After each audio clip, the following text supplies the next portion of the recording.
朋友是一个坚韧。Hello gamers! Today we'll be ranking games by how addictive they are, to the normal addiction, to the real life video game crack. But we are not ranking FPS games. We are ranking games with an insane amount of visual crack that will make you glued to the computer. The factory must grow.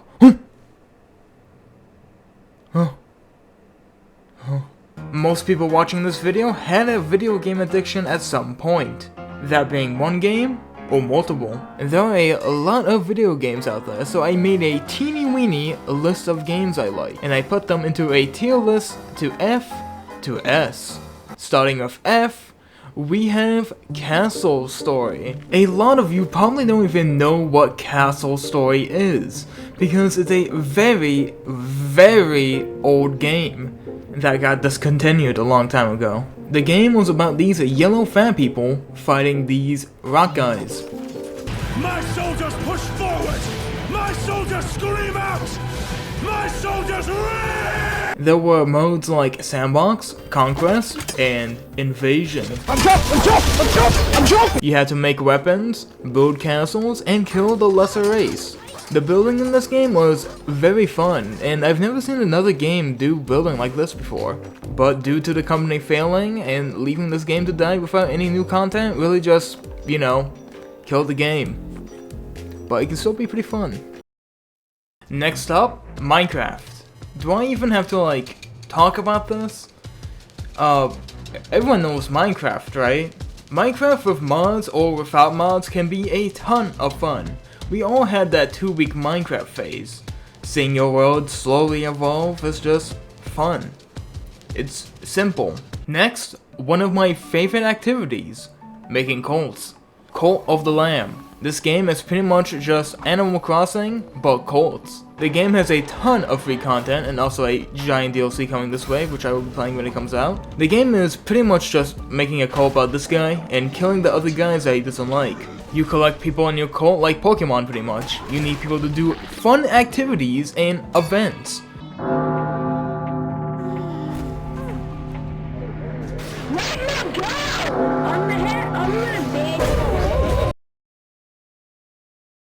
If you're bored fighting, then you can just build and just relax. And make connections with your people.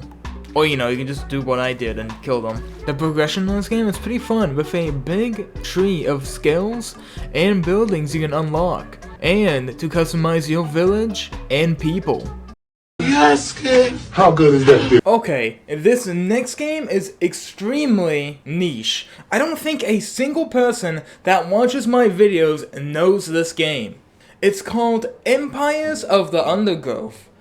The funny ant game that I have never talked about before. You collect food, make ants, and make the ultimate life form. There's a story mode, some extra levels, and custom games. For me, custom games is where I spend most of my time. I used to play custom games while watching YouTube videos all the time. The extra levels are pretty fun, and the story is pretty long and very fun. In the story mode, you unlock ant species as you play more levels and upgrade them as you play. I just don't understand why I have 700 hours in this game. I think it could be the visual progress that could be very addicting, but that goes for most games on this list. Next up, Terraria, aka 2D Minecraft. The start of Terraria is pretty boring, but over time it's like a snowball effect. The more stuff you get, the more fun it is, and trust me, there is a lot. And I mean there is a lot. Even different difficulties have more items, which just makes it more replayable. Terraria is like a sandbox game, where you explore, mine, collect, kill God because you feel like it. Moraga! Help! Help! Help me! Help! Help me! Moraga! There's just so much stuff in this game, and a lot of references from a lot of different games. And don't even get me started with the mods because there are just so many good ones and bad ones. There are mods that make the game like 200 hours long and somehow even makes it more complex. Okay, that's all for D tier. Now for C tier. At the bottom of C tier, we have Risk of Rain 2. Risk of Rain is a roguelike, and also the only roguelike that had me hooked. For the people who don't know, roguelikes are pretty simple. Kill things, get upgrades, and do that until you become death itself and beat the game. The reason why roguelikes are so fun is because every time you play them, it's so different each time. You could be super fast one game, or next game you could be flying around. The game has a ton of fun characters with different playstyles, and a lot of different ways to play. The game also has mods, for the better or worse. Next up, my favorite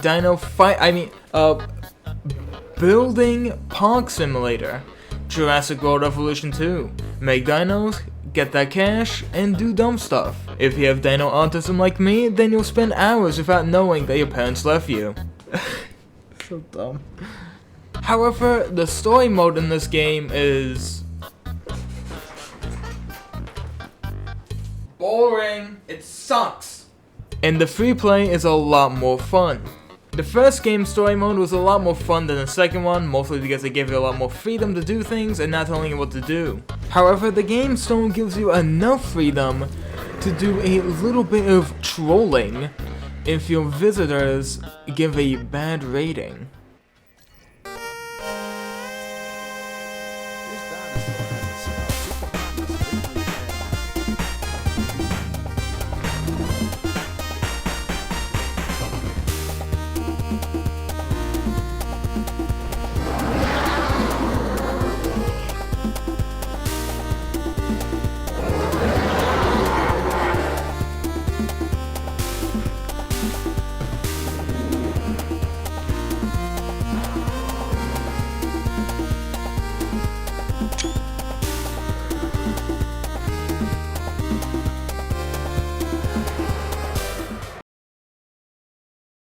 The next building game is Satisfactory, a game where you make a factory and be satisfied. You land on an unknown planet and explore the natural resources for an unknown company and kill the wildlife that gets in your way.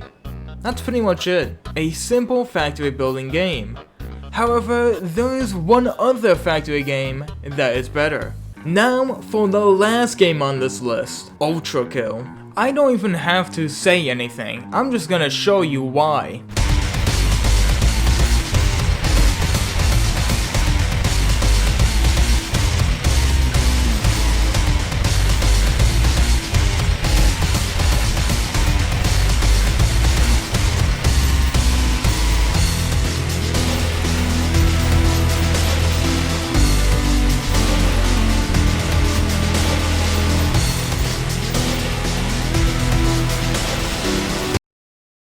Okay, now for B tier. What does B stand for?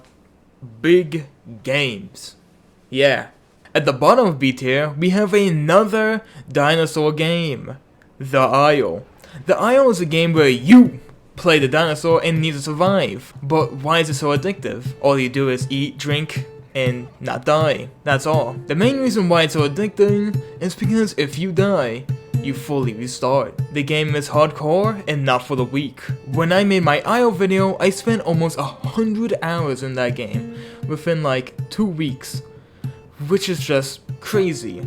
As of making this video, the Rex just came out, which I'm probably gonna be making a video on that at some point. Maybe.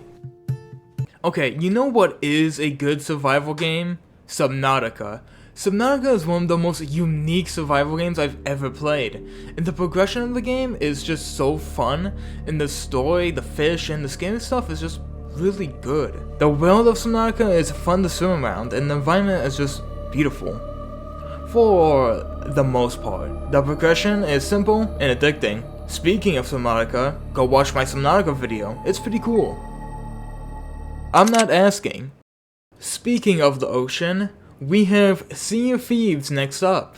Sea of Thieves, my god, when you start playing this game, you get hooked. The progression in this game is crazy. Multiple different factions you can level up by doing different missions or stealing from other people. Factions, PvP, cool clothes, ship, and a lot of stories you can play. There's just so much stuff in this game that I can't really cover it all. Curses, events, there's just so much. The last game on B tier is Rust. My god. Rust is an open world PvP game. Base building, shooting, raiding, survival, not really survival, it's not really a survival game. The progression in this game is true crack. This game makes you into a loot goblin. Wanna be a PvP god, be a farmer, trader, big clan, like a wimp. The guns feel good, the building feels good, and everything is just good in this game. It's very addictive. Trust me. Now for A tier. This is where the games get super addictive. Our first game is RimWorld. RimWorld is a 2D sandbox game where you have a group of people trying to survive. The game's goal is to escape the planet. The gameplay is around different story writers. We got Chaos Classic, which is the basic story writer. We got Chilex. Yeah, she will give you more time between events, but the events are more difficult. And then we got Randy Random. He's random. Don't choose him. You start with a few peeps and slowly build your base, getting bedrooms, workstations, making defenses from the crackheads, robots, and other things. The game is one of a kind, and your colony can be very, very big, which makes it very addictive and infinite. To add on top of that, there is a ton of mods that make this game a lot of fun.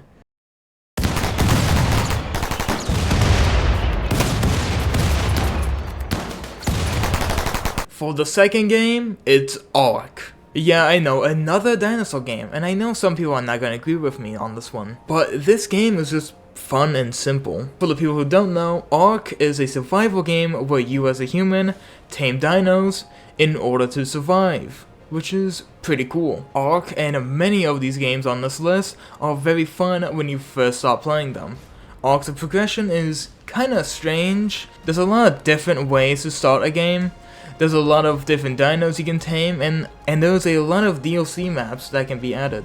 I think the main reason why this game is so addictive, at least for me, is the visual growth of your dino army and the grind. I like grinding games, and it's fun for me, and it feels good. There's also PvP, but I don't really play that much, but it can also be addictive. Now, for our final game in S tier. There is only one game in S tier, and you might know what it is. Wink wink. It's Titanfall 2. Nah, I wish. No, it's Yakuza 0. No. It's the finals, but no. It's Factorio. Factorio is a virtual crack game. I'm being serious. A factory game about building a factory, polluting the planet, and the locals. Gunning any that try to get close to my beautiful factory. Factorio is just Satisfactory, but more crime. Satisfactory doesn't have any war crimes. How dare they? Factorio can be expanded infinitely, and there are so many bugs. How dare they? How dare they, huh? How dare they? How dare I get to my factory? Ooh.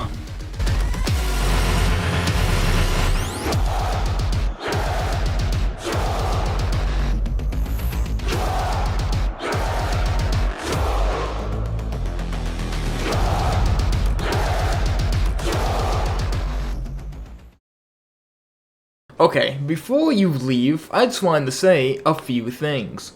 One, I'm very shocked you watched this entire video. Or maybe you just, clicked to the very end. That's also fine, I guess. But I also wanted to mention my second channel, which is my stream clips, my third channel for my commentary, which is very new and doesn't have anything, and my fourth channel that is gonna have my very secret projects. Which will come out eventually. Maybe. Okay, goodbye.